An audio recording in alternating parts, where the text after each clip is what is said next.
Libohan ka mga sundalo ug sibilyan ang mi-apil sa ikawalong Heroes Run nga gipahigayon sa Tagum City, Davao del Norte ug sa Cagayan de Oro City. Ano ang report ni Clyde Makaskas?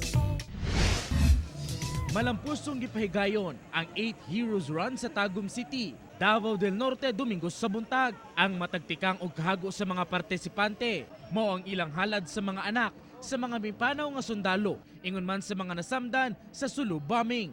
Sa wala pa misubang ang adlaw, nag-warm up ang tanan, pinaagi sa Zumba, usa misabak sa pagdagan. Nalingaw sab sila sa mascot nga sundalo. Ang lumba adunay 21 km run, 10K, 5K o 3K run. Nag-enjoy nga nila. Kasama nila yung mga pamilya nila at saka high moral lahat ng tropa dito, especially in Panry Division area. Samtang sa samang higayon, wala sab nagpaulahi ang mga Cagayanon kinsa dungan nga midagan sa nagkalanglaing kategorya. Dili moubos sa 800 katao ang nagparehistro. Mas daghan kung itandi sa milabay nga tuig. Nakatawag og atensyon ang usa ka runner nga putulang kamot. Kinsa usa sab di ay kasundalo og battle casualty. Para sa kuha nga wala na kakamot ay diferensya. Okay ra sa kuha mo dagan. Kapag 21 kay basta kaya.